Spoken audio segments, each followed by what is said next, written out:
केवल कावड़ यात्रा हम लोगों ने प्रारंभ कराई, बल्कि गंगा नहर को भी हम लोगों ने कावड़ रूट के रूप में आगे बढ़ाने की कार्रवाई को आगे बढ़ाया है। वन विभाग की कार्रवाई को पूरा करते ही गंगा नहर दोनों पटरियों को आवागमन के लिए भी और किसी भी प्रकार के अन्य पर्व और त्योहारों के समय कावड़ यात्रा के दौरान भी आने जाने के लिए निर्विघ्न यातायात हो सके, इस कार्यक्रम को आगे बढ़ाने की कार्रवाई को तेजी से हम आगे बढ़ा रहे हैं। भाइयों बहनों, आस्था का सम्मान भाजपा करती है और अब तो कोई संदेह ही नहीं होना चाहिए, जब से अयोध्या में भगवान राम के भव्य मंदिर के निर्माण का कार्य प्रारंभ हुआ है। अब भी कोई संदेह रह गया क्या? अब तो कोई संदेह नहीं होगा। भाइयों बहनों, कोई संदेह रहना भी नहीं चाहिए। काशी में काशी विश्वनाथ धाम बन करके तैयार हो चुका है। मथुरा वृंदावन सज संवर रहे हैं। सुख तीर्थ के पुनरुद्धार की कार्रवाई को आगे बढ़ाया जा रहा है। और भाइयों बहनों, आप सब जानते हैं महाराजा महेंद्र प्रताप सिंह के नाम पे अलीगढ़ में विश्वविद्यालय बनाने का काम भी डबल इंजन की सरकार कर रही है और मां शाकंभरी के नाम पर विश्वविद्यालय निर्माण का कार्य सहारनपुर में भी ये डबल इंजन की सरकार ही कर रही है। मेजर ध्यानचंद के नाम पे प्रदेश का पहला स्पोर्ट्स यूनिवर्सिटी इसी मुजफ्फरनगर मेरठ बॉर्डर पर ये डबल इंजन की सरकार बना रही है। भाइयों बहनों, विकास हो या सुरक्षा, सम्मान हो या स्वावलंबन के साथ आगे बढ़ने का कार्य जब ये डबल इंजन की सरकार कर रही है, तो फिर इन पेशेवर माफिया और अपराधियों को अपने बीच में मत घुसने दीजिए। याद रखना, आपको कथा याद होगी, आपको एक कथा याद होगी कि एक बिच्छू पानी में बह रहा था। एक साधु उसको निकाल करके बाहर बचाने का प्रयास कर रहा था। जैसे अपने हाथ से उठाता वो बिच्छू काट लेता। तब तक एक राहगीर ने उससे पूछा, कहा कि ये सब क्या कर रहे हैं आप? उसने कहा, मैं इसको बचाना चाहता हूं, लेकिन ये अपनी प्रवृत्ति से बाज नहीं आ रहा है। भाइयों बहनों, आदत जल्दी छूटती नहीं है। आप याद करिए, अगर हम सख्ती नहीं करते, क्या हम शांति बना पाते, सुरक्षा दे पाते? किसी प्रकार की यहां पर हर व्यक्ति के सामने इतना बेहतर माहौल दे पाते? अन्नदाता किसान अपने खेतों में नहीं जा पाता था, क्योंकि खेतों में जैसे वह जाता था तो भाइयों बहनों, उससे पहले उसके खेत का सामान उठा लिया जाता था। कभी उसके ट्यूबवेल के कनेक्शन काट दिए जाते थे, कभी वहां मशीन चोरी कर ली जाती थी और कभी किसान की हत्या कर दी जाती थी। आज तो ऐसा नहीं है। आज तो सुरक्षा का एक बेहतर वातावरण है। और मैंने तो पहले कह रखा है, अपराधी जिस प्रकार की भाषा, माफिया जिस प्रकार की भाषा में समझेगा, उस भाषा में उसको समझाने का कार्य करो, लेकिन आम जनता की सुरक्षा में सेंध लगाने की छूट किसी को मत दो। और मैं आज एक बार फिर से आपसे कहने के लिए आया हूं, भाइयों बहनों, विकास डबल इंजन की सरकार जितना कर रही है, 50 वर्ष में उतना विकास नहीं हुआ होगा। उतना विकास हम लोग कराएंगे हर एक जगह का। आजादी के बाद जितनी योजनाओं का लाभ नहीं मिल पाया होगा, उतनी योजनाओं का लाभ बिना भेदभाव के, बिना चेहरे देखे हुए हर नागरिक को, हर परिवार को उपलब्ध करवाने का कार्य करेंगे। लेकिन भाइयों बहनों, हमारा संकल्प भी है कि सबका साथ और सबका विकास का है। विकास सबका, सुरक्षा सबको, लेकिन तुष्टीकरण किसी का नहीं। तुष्टीकरण के मार्ग पर चल करके हम लोग राष्ट्रीय सुरक्षा के साथ खिलवाड़ नहीं होने देंगे। और भाइयों बहनों, जब हमारा देश सुरक्षित है तो हम भी सुरक्षित हैं। मुजफ्फरनगर सुरक्षित है तो उत्तर प्रदेश सुरक्षित है। और भाइयों बहनों, उसी संकल्प के साथ हम लोग आज कार्य करने के लिए आपके बीच आए हैं। विक्रम सैनी ने अपनी सदस्यता यहां के स्वाभिमान और सम्मान की रक्षा करने के लिए खोई। राजनीतिक मुकदमा था। उस राजनीतिक मुकदमे में उनको अनावश्यक रूप से तत्कालीन समाजवादी पार्टी की सरकार ने मोहरा बना करके, टारगेट करके उनके ऊपर झूठे मुकदमे दर्ज किए थे। समाजवादी पार्टी का एक दोहरा चरित्र आपके सामने है। एक तरफ मुजफ्फरनगर के जो पेशेवर दंगाई थे उनको प्रश्रय देने का कार्य कर रही थी, और लोकदल दाल में तड़का का काम कर रही थी।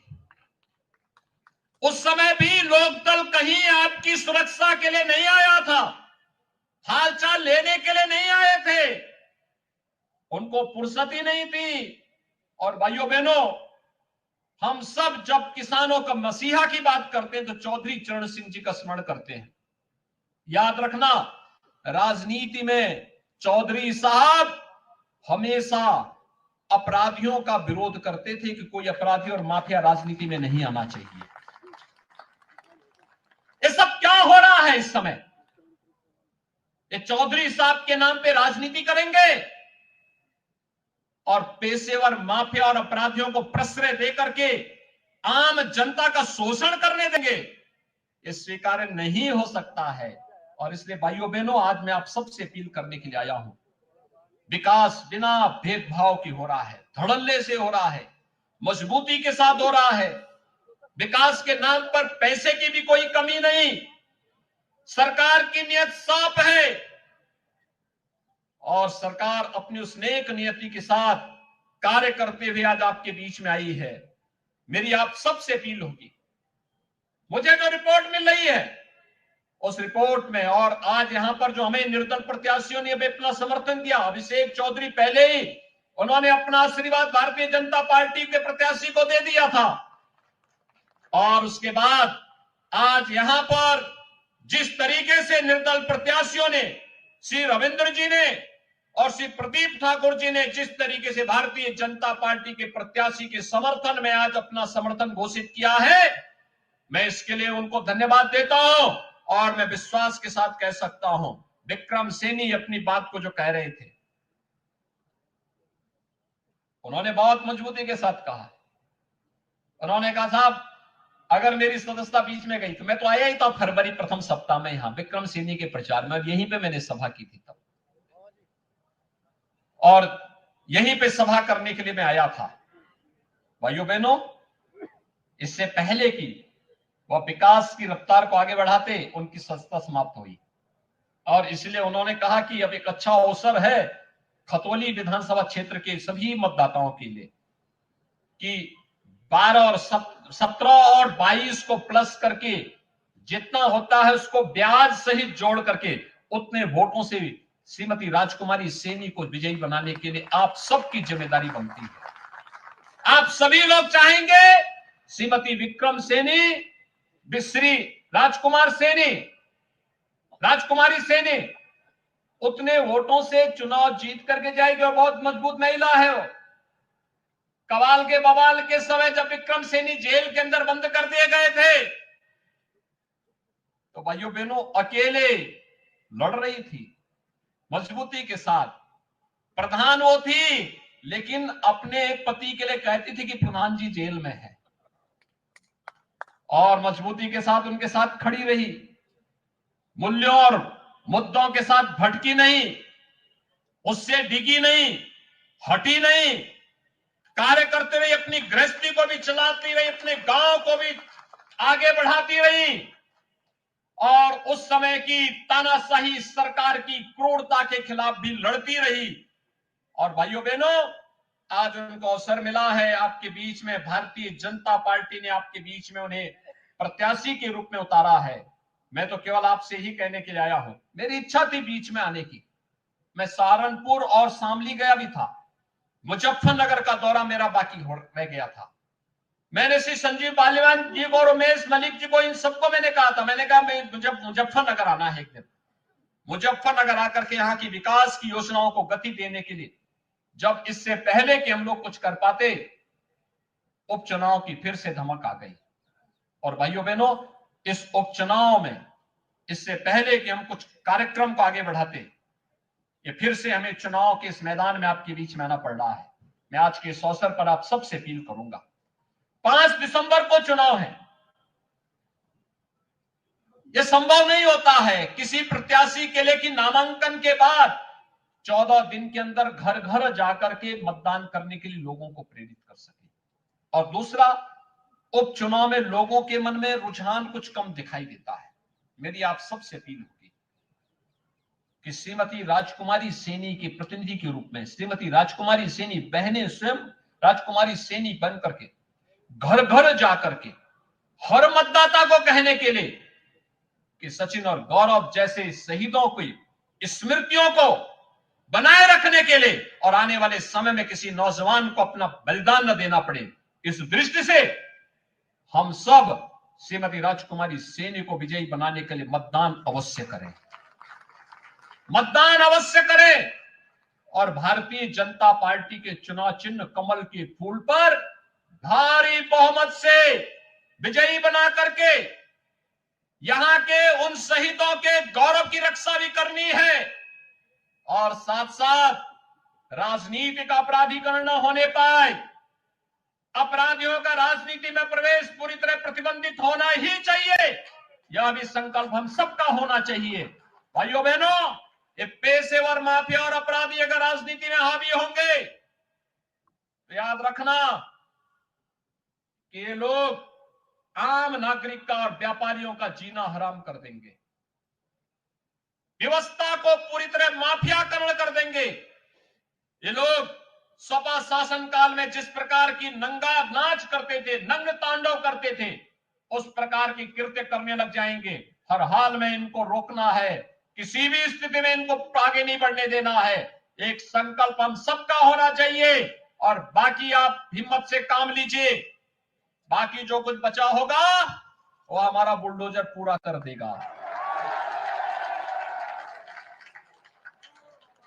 मैंने पिछली बार भी कहा था ना कि जो उस समय कुछ लोगों में अप्रैल में ही गर्मी चल रही थी, तो मैंने कहा आने दीजिए 10 मार्च की तिथि को। 10 मार्च के बाद इस सारी गर्मी अपने आप शांति में बदल जाएगी, कश्मीर जैसी ठंडी ला देगी।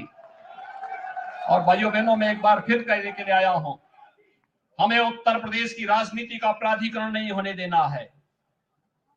उत्तर प्रदेश में अपराधियों का राजनीतिकरण भी नहीं करने देना है। उत्तर प्रदेश में बहन बेटियों की सुरक्षा में किसी को सेंध नहीं लगाने देना है। विकास के बैरियर को हर हाल में हटाना है। अन्नदाता किसानों के सम्मान की रक्षा भी करनी है और हर व्यापारी को और हर को सुरक्षा की गारंटी भी देनी है। और इस देश से मैं एक बार फिर से आपको आश्वस्त करने के लिए आया हूं, भारतीय जनता पार्टी ने श्रीमती राजकुमारी सैनी को अपना प्रत्याशी बना करके आपके बीच में उतारा है।